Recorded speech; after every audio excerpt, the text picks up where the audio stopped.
When working in the PCB editor, you need to quickly and accurately locate your text. In this video, we'll show you how to use the justification function to align text on the PCB. Each text object on the PCB has its own location point that is used for alignment.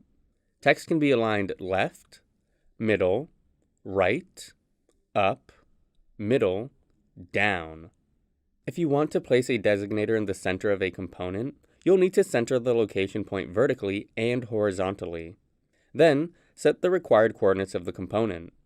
Having the coordinates of the component location, you can quickly and symmetrically position the designators of the selected components.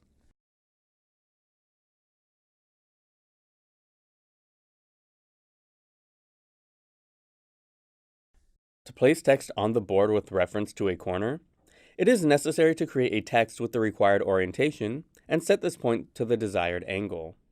In the lower part of the properties sheet, you can set the margin border distance as well as the text offset.